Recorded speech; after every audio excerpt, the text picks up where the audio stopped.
dear guests, good morning. Thank you that you came to us that early today, and I would present to you our first speaker, Oleg Barmin, who is a blogger, who is a CEO and of Agenda Media, and he will speak about video in social networks. Oleg, please, the floor is yours.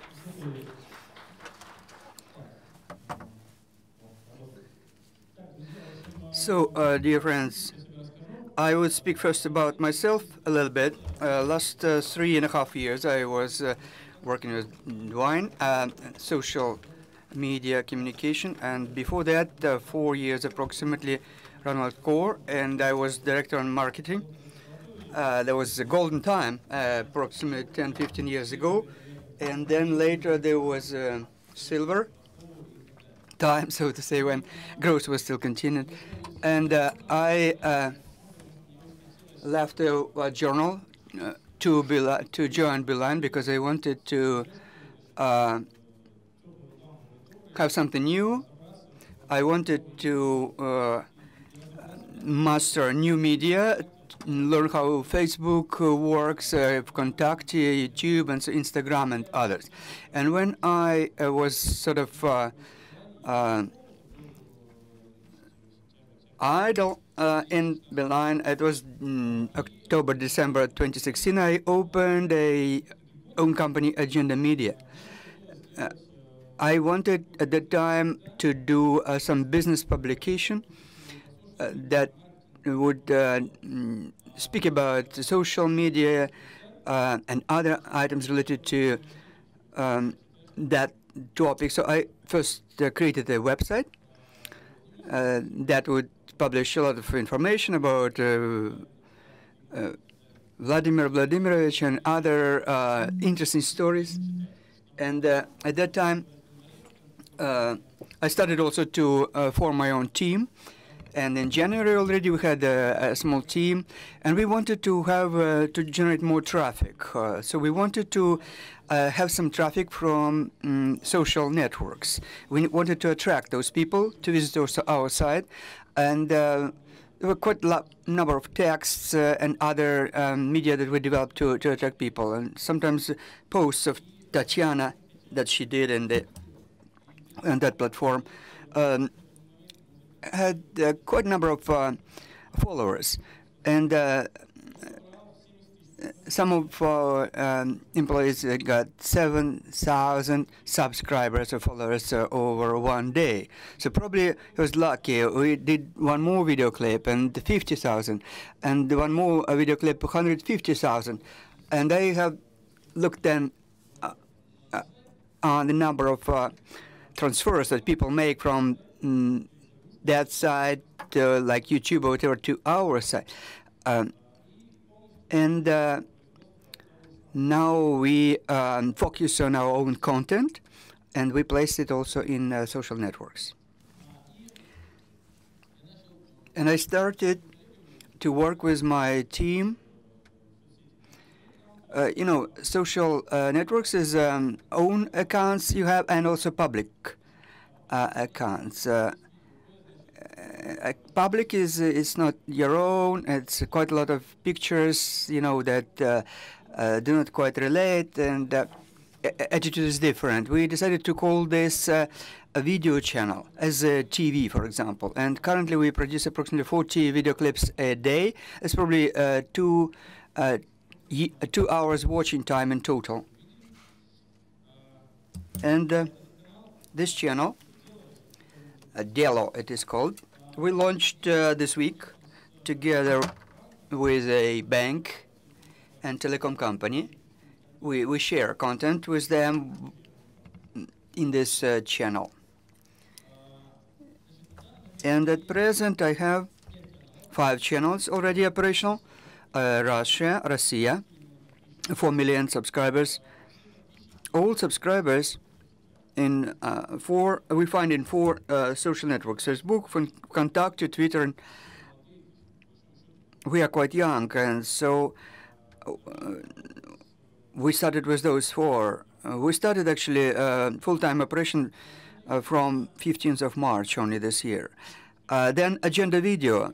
is a second channel. It's a popular channel about everything. Then there is a female-oriented channel and a humoristic channel. Humor. In August, we collected 81 million viewers, viewings, 16 million subscribers, and we have by now created 284 video clips. 400 million viewings we registered of all those video clips that we provide. And how we are different from other companies. Companies do production, for example, or placement of video clips in various social networks. I suggest I do both. We do both in our company. We produce video clips and we place them in various relevant platforms. If it's a female-oriented video clip, I would not place it in not appropriate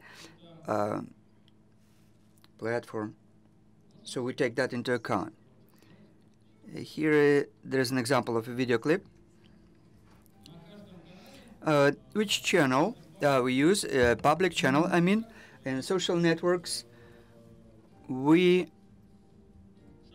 have also header. A header is comprised of normally photographs, and for each channel we have made sure that this reflects the content of the video channel, so that there is a hint of what you're likely to see there.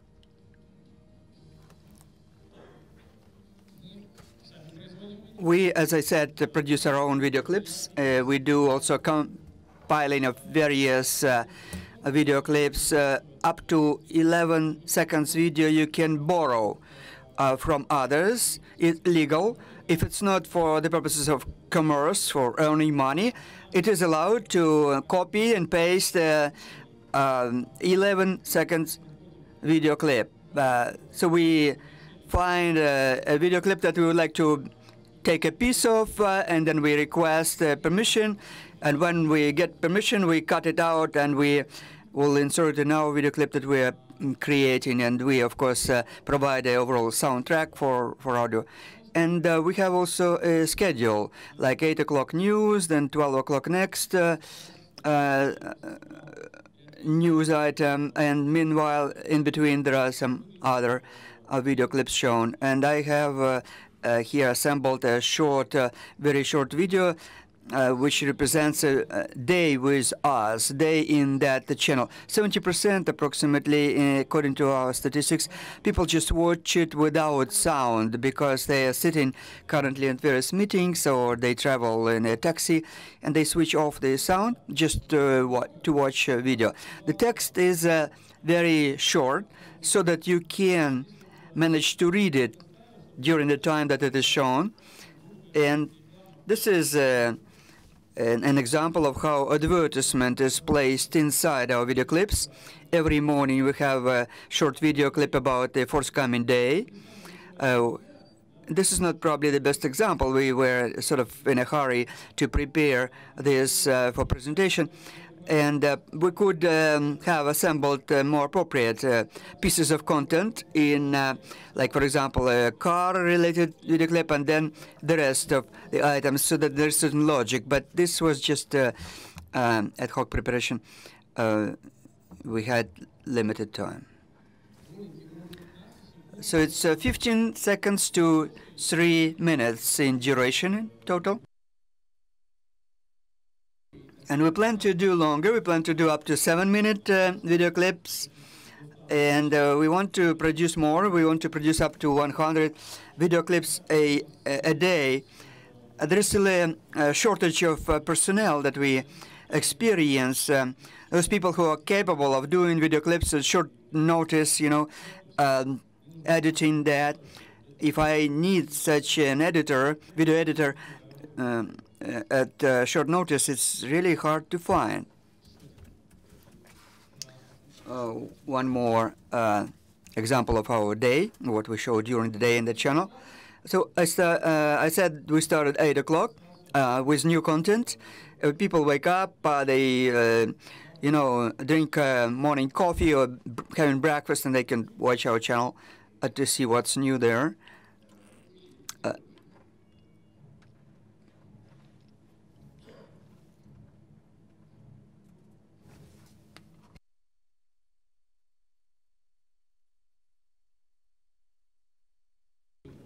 Until end of the year, we want to launch one more channel, just news, and also one more travel channel devoted to travel, not only Russia but also abroad. And this is one of our items. When we show different cities in video clips, this I like very much. After you watch it, you want to relocate to that Grozny, town of Grozny in the Caucasus. People don't believe that it's that beautiful.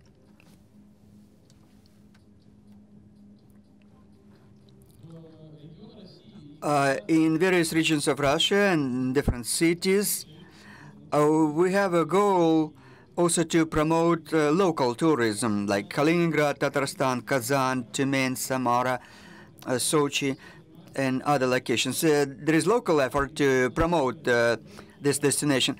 But when we do our video clips, meanwhile, in the process of this work, I learned quite a lot new things about Russia, about various locations, like in Syktyvkar, for example. There are natural pillars formed by winds. You know, they are really magnificent. And it's so strange that until present I haven't ever seen this natural phenomenon. When I upload a video clip into the mesh of the channel, it normally doesn't have less than 150,000 viewings.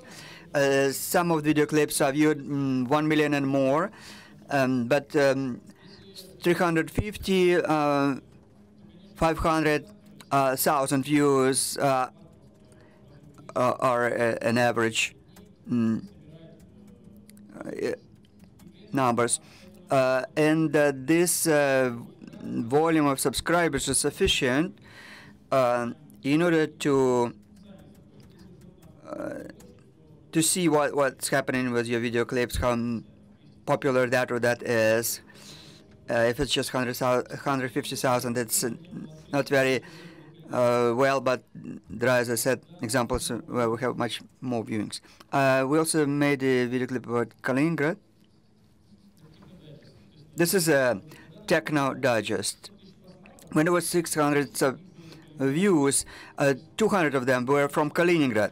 That means it was a video clip from about Kaliningrad. People living in Kaliningrad comprise only a small share of viewers who viewed that video clip. And it was quite popular. Techno Digest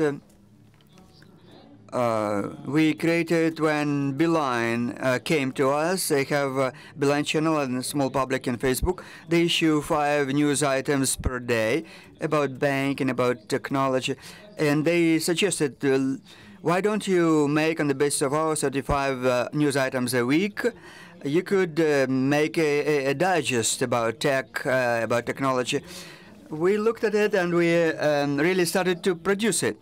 And people watch it. It's popular. Once a week we make a new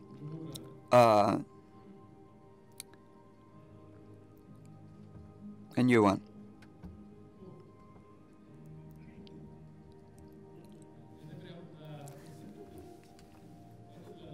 This is for us. Travel in fridge. It's mini bar which can travel to where you sit. It will come to you.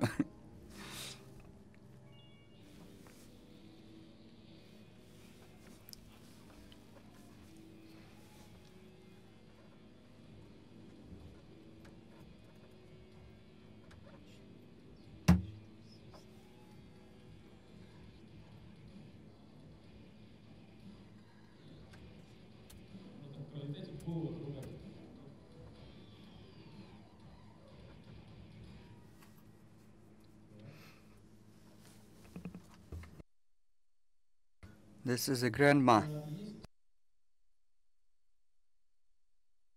There is a team of people who are looking for video clips that are attractive and can, attract quite a number of viewers. Because we want to increase our audience, people who watch our video clips, who come to our website, and there was not a single day where we would see a considerable drop in audience.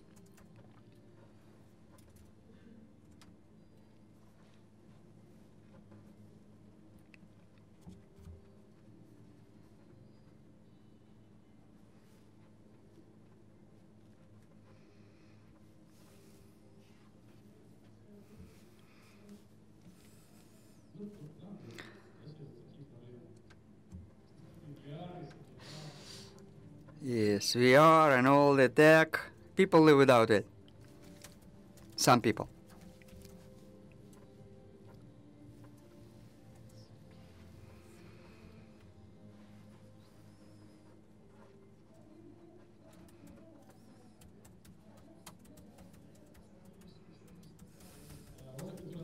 This is a video clip that collected 10 million viewings. It's 1.5 minute how son presents a car to his father, and it's very sentimental video clip. Very seldom the children would give a present, a car to their parents, so it's very impressive. We are not masters in gaming, but nevertheless we try to produce a video clip describing a game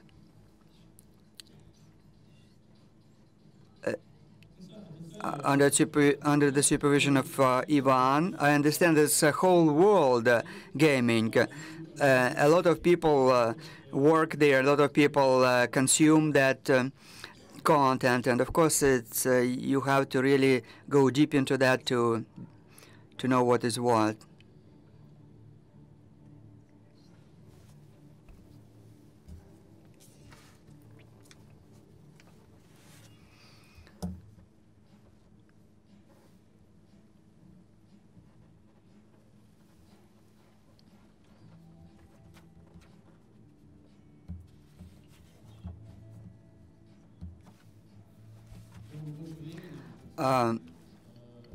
If we had more time, if we had more time to make it, we could make it even better, probably, selecting the even better soundtrack, but we had a short time. 12 o'clock, company came to us requesting this video clip.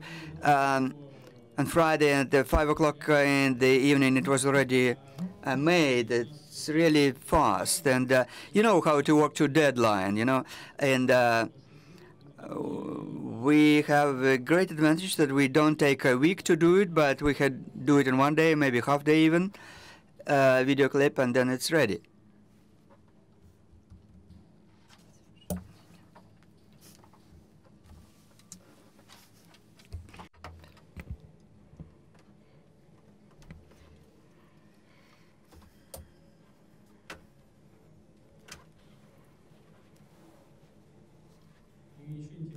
And what's more interesting, when I just tested the posts.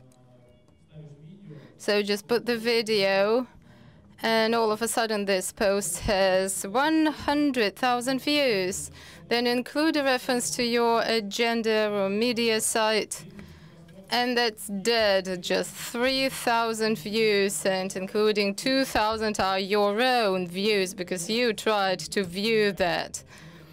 So you can just include the reference into the comments, but that's a different story. So when I talk to clients, I just we discuss where to put the reference, because it's important, because it's better to have 100,000 views with such a text rather than including a reference that would kill it. For every channel, we have a host. So they just shoot conferences, they show the city, show the event. And the avatar of this host is on this public, and people know who that is and what's it all about. That was our first movie about Moscow. So saying that this is a perfect place for Instagram photos. And Facebook, we have a public as well for 1.7 million subscribers. Most of them are from, well, Russian-speaking countries or countries of Slavic languages, I would say. So it's difficult for them just to understand Russian. So therefore, we just made the text very simple.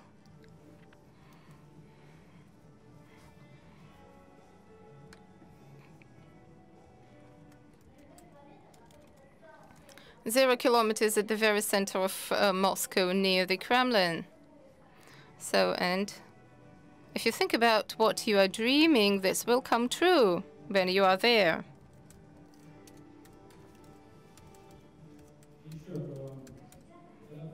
And again, when you post a photo, it has 100 likes. When you post 20 photos, those would get 20 likes, because it's just a mess.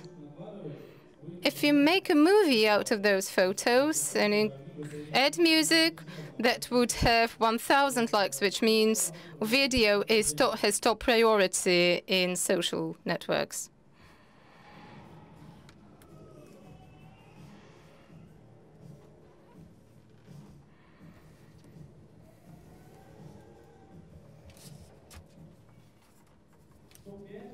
Well, top 5. Well, people love top 5, top 10, top 30, best questions, so on and so forth. So there are lots of views because everyone wants to know who's top terrific, which aircraft is the top longest. Therefore, it's very easy to integrate the brand into that issue.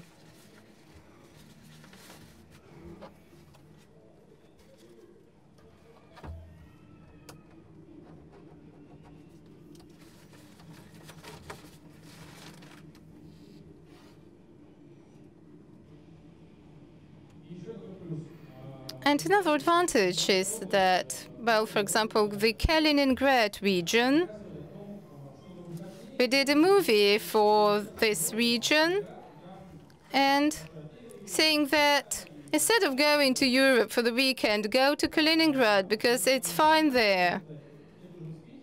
So those in St. Petersburg and in Moscow, in Minsk probably, could go to Kaliningrad. And normally there was a different plot when just kids went to Kaliningrad, they liked it, and they asked parents to go there for the second time together with them. So this is how we can promote the region and just show it in an appropriate place for the appropriate age group, and this is how bloggers promote things. You make a movie about the region of Novosibirsk in Russia, and you just show it in an appropriate place where there can be potential audience for that may like it.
Well, that's charming.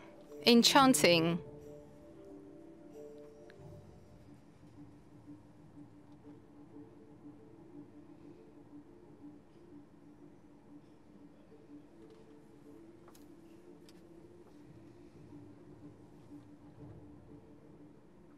Share this video.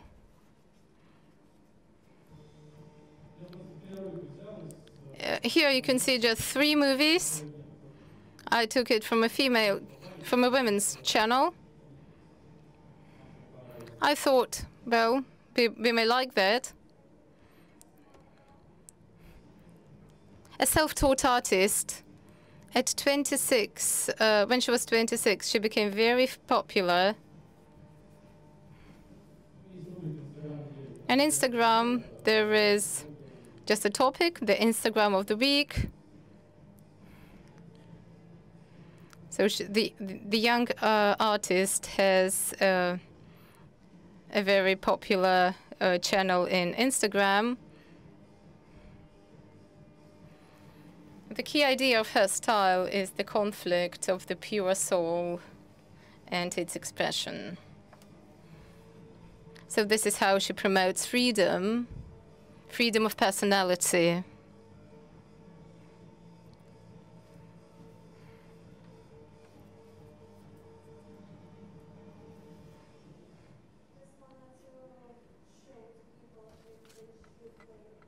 Any game by their own rules. That's the message. Yeah.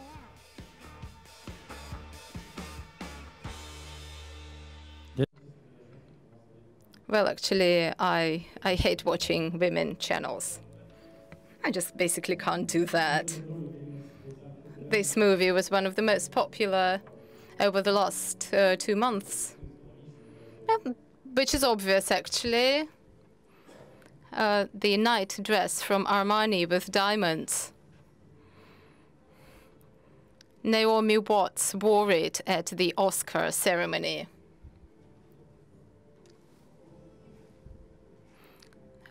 The price is $1.5 million.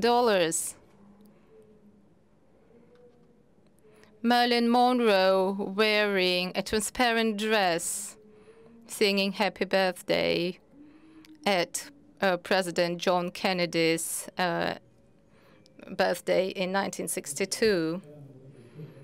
This dress was sold at an auction in 2016 for $4.8 million.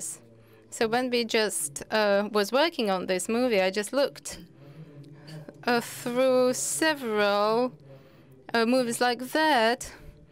And in Facebook, I saw a similar channel thinking, oh, how beautiful women are. But all of a sudden, I saw that it is an Al Jazeera channel. And women were so marvelous there. This dress is decorated with 3,000 diamonds and cost $9 million. The dress Nightingale of Kuala Lumpur, from silk, 751 diamonds.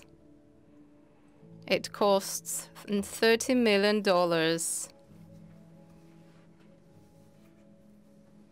Share this video. Okay. This business, may once again repeat. On Monday, we launched it. 10 movies only. But in a month or 2, we expect to have a larger volumes. How to sell, how to service customers, how to surprise, how to impress, how to grow, how to inspire, how to win.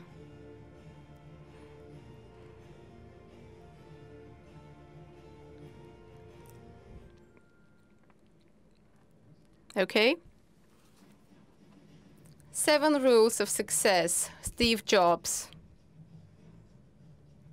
Steve Jobs, the IT era pioneer, one of the founding fathers and directors of the Apple, Pixar founding father and CEO, So this is the video for marketing and salespeople. Yes, indeed, in our country we have few companies that make content for businessmen. If we look at RBK companies, there we would see Gazprom only or the VTB bank only. But if you have just some small-scale production, you are a small or medium enterprise, it's very difficult to promote your business. So this is exactly the project that we have to open up horizons for young businessmen, to have some exciting content. So this particular video was found by us. So we process it, we edit it, and post then. We do the subtitles also. He said, just get rid of the crappy stuff and focus on the good stuff. Transfer ideas into life. Once they know what to do, Так, ну я дальше they'll go нажму, figure out how to do it. чтобы They не don't need to be залипать. Well, I'll press it so as not to waste the time. Corporate Messenger. Financial Times orders one of the most costly startups. In April, it was estimated at $3.8 million.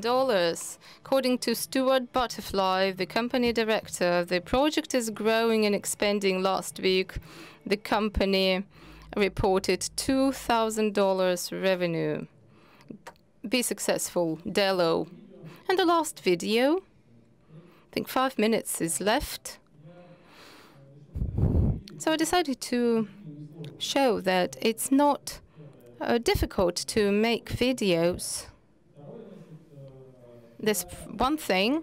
The second thing is that in social networks, I usually write how I help parents, how I help my brother, so what am I doing? Just because in large cities, younger people usually forget about their parents. They forget to call them. They forget to visit them. So 3 years after they left home, they could be back to their parents' home, and they suddenly find out that parents are not there any longer. They have expired. So therefore, this video, I'm taking care of my parents. When you're small, and when you're a child, mothers, you buy everything for you. She's very generous in terms of time and money. But at some point in time, you swap roles. And then it is your responsibility to invest your money, to invest your time into your mom to make her happy. So this is basically what I did. I took my mom out to a shop and bought her everything she wanted so that she smiled. And I presented these flowers to her, and I cooked dinner on her birthday. It was a birthday dinner. These are my parents. We love you. Happy birthday. Hooray. So the movie was ready. 2 hours. I have processed the photos for 2 hours and made a movie out of them.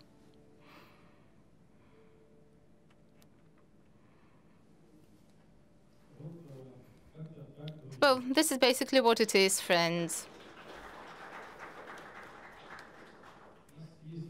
So we have some time for a talk, for a short discussion. So please raise your hand and ask questions. I will do my best to answer your questions. The speaker isn't speaking into the microphone.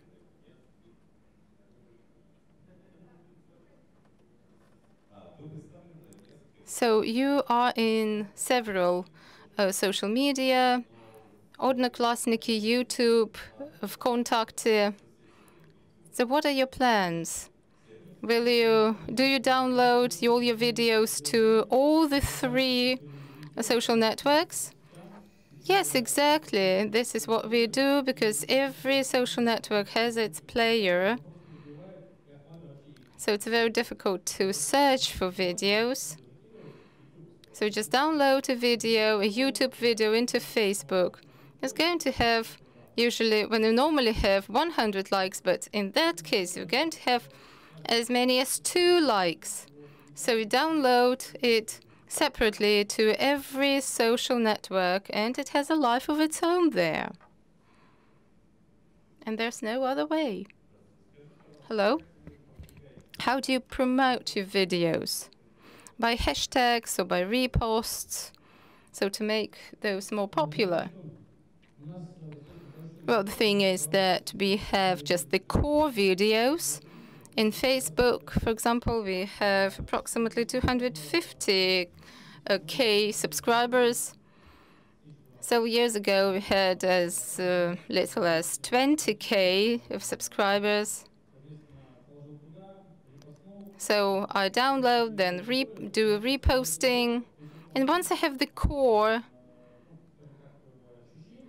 subscribers, my feeling is that 50K is enough to generate up to 1 million views. So 50K subscribers, 50K of core subscribers is enough just to promote it to 1 million of views. Good content and a solid approach and friends with asset would generate the core subscribers, and then it would work on its own. Thank you so much for the presentation. It was highly exciting. My question is about the copyright. Have you ever had issues with that? And is it difficult to arrange that with copyright holders? Well, in 99% of cases, once you approach a person who has a video that has 1,000 or 5,000 views, you say, I have some assets, I can guarantee 1,000 to 300,000 views, but normally have to edit the video because there are some portions that no one would like, no one would view. So normally they do not say no, they say yes. For example, in Kaliningrad region, they shot a very nice video clip, quite expensive actually, because they did it for over several days, and there was a team of people involved, not just one operator, but several were doing the shooting work. And I watch that. It's first 3 minutes. There's just girl running, and I'm sitting and watching that, and then I wait when she would finally end running, and something will be happening. And then there was a night after that, moving very, very slow. So we had to redo it because it's very, not attractive in that way. And then such transformation, redoing video clips, helps to promote them because they become much more popular then. People like watching them much more than the original versions. And this is something you can offer. And of course, there is a certain risk. But if you do a new compilation, like 5 seconds, 11 seconds each, piece that you combine into a new video, then, if people complain, then you can remove it. It's not a problem. But of course, you shouldn't overdo. You shouldn't copy really large pieces that people really have grounds to complain. And we had a dispute once, but as a rule, I know that YouTube has very strict rules about that, even more rigid than and social networks. They simply remove it. Music is all purchased. Free music, music that we take somewhere for free, we do not use. We have a database of purchased items of music. Question: can you assess the cost of one video clip making if you shoot it yourself? Yes. Well, depending on what sort of video clip, if it's 2 minutes long, and if we don't have to travel somewhere else to shoot it, we just do it in Moscow where we live, then I think maybe approximately 50,000 rubles, plus minus, depending on if it's not very complex environment, and if it's more complex, then of course it could be much, much more costly. All right, dear friends, are there any more questions? No more questions. Oleg, thank you very much for very interesting presentation. Please don't judge me strictly. I am first time presenting at a conference. Thank you very much. Your video clips were really interesting. 400 million viewings, of course, that must be something in it.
Hi, we're at 4C with another one of our speakers. Hello, please introduce yourself. Hi, my name is Leszek Szczepański. I'm a senior gameplay programmer at Guerrilla Games in Amsterdam. Great, so tell us, let's talk games. What's your favorite video game? Neverwinter Nights. That's an awesome choice. What's the very first game you've ever played? I don't remember. I mean, I had an original Nintendo, so I played like Contra or Mario. But the first game I actually remember playing well was Doom. I was way too young to play it. That's some time ago. How did you get into the industry? Actually, I was a little bit lucky. I was studying at the time, and like in between universities, so to speak. And my sister said, "Hey, there's this company doing games. Would you be interested in applying?" I applied, and I got a job in mobile industry. And for 5 years, I did mobile games until I figured I'm done and started doing console games. Not bad. But if you had the chance to go back to the time and give yourself one advice, what would it be? Don't worry about school, just make games. You hear that? That's what I'd wanted. So tell us, what do you like and hate about the modern industry? Okay, so my perspective might be a little bit weird because a lot of people complain about the crunch, working conditions, so on and so forth. I've been really lucky where I work right now because the working conditions are really, really good. The only thing I can complain about the AAA industry is that even being like in a senior position, you don't have that much control over what you're building. And you have dreams, you have things you want to build, but you're still like part of the process. If you're like in a 200, 300 person team, you would like to make a bigger impact. On the other hand, we are building amazing things. It's wonderful to work like 5 or 7 years on a project, and after seeing all these prototypes, bugs, failed builds, and so on and so forth, see the thing on YouTube or on the disk and actually playing out more than you had imagined, and much more than you could have built on your own. Well, speaking of building things on your own, imagine you had full creative financial freedom over your own project. What would it be then? Oh, I'm a horrible nerd, so I would just create like an isometric role-playing game. So something like Fallout or Baldur's Gate. So something like that. I'm not sure about the setting, maybe something futuristic, but like a really hardcore isometric role-playing game. That would be something I would do on my own. Speaking of futuristic, where do you see the industry going in the future, like in 10 years' time? Maybe some breakthrough technology? Oh, I'm not really sure. I mean, we've been talking about the end of PC gaming, end of console gaming for years now, and it didn't happen. So I think that there will be small revolutions coming on, like new technologies, new ideas, but we will be still sort of standing on the shoulder of giants. So PlayStation will be there, Xbox will be there, Nintendo will be there, and there will be a lot of stuff, and we will continue growing. Consoles will continue growing, PC will continue growing, mobile will continue growing, and new technologies like VR, AR, or God knows what else will also continue growing. That's what I think, at least. Is crossplay gonna become a thing, you think? Sorry? Is crossplay going to become a thing? Like between different consoles? Or? Yes. I think so. I mean, there's only benefit to that, right? And it already happened before with different games. So I think it will happen, but it's not up to people like me to make it happen. Well, speaking about tech, we have VR, AR, and lots of amazing stuff. Do you think these new input methods will eventually replace conventional controllers or not? I definitely don't think they will replace. I think they will be their own thing in their own right. So people were talking about mobile replacing normal games, and that didn't happen. People were talking about mobile replacing even handhelds. And yes, the handheld market is so much smaller, but it's still there. I mean, how many people bought the Switch and walk around with a Switch, right? So I think VR and AR will be just another market. More people are coming into gaming and they want other ways to play. Yeah, definitely. We're trying to see into the future here at 4C. And what's your opinion on the conference so far? It's really nice. It's actually well organized. I'm surprised that organizers can manage all this herd of cats, like speakers and the guests and everyone, so it's going quite well.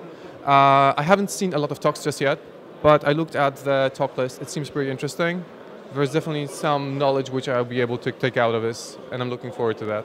Any particular speech you're maybe looking forward to? To be frank, I'm so freaking out about my own talk that I haven't figured out this specific one I want to see, but I made like a small list. I circled in our brochure, so I'll be looking into what I would really want to see. If you heard your own talk from the audience, what question would you like to ask yourself? Whoa, that's a difficult question. I'm not really sure. I'm kind of hoping that I'm giving all the information that I'm supposed to give.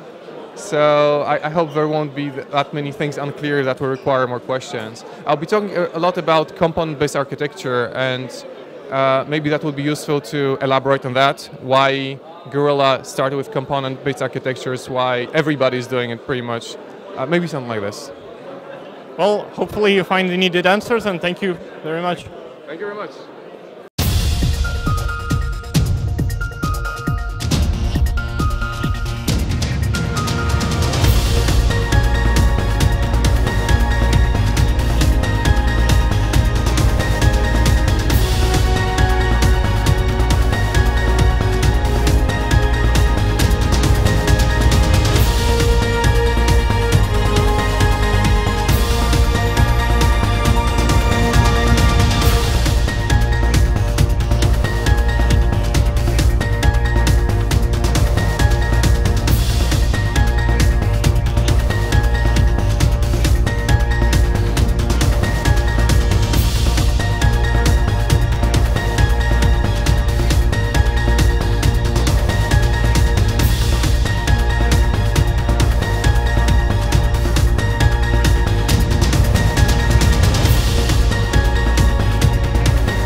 We're here with one of our speakers.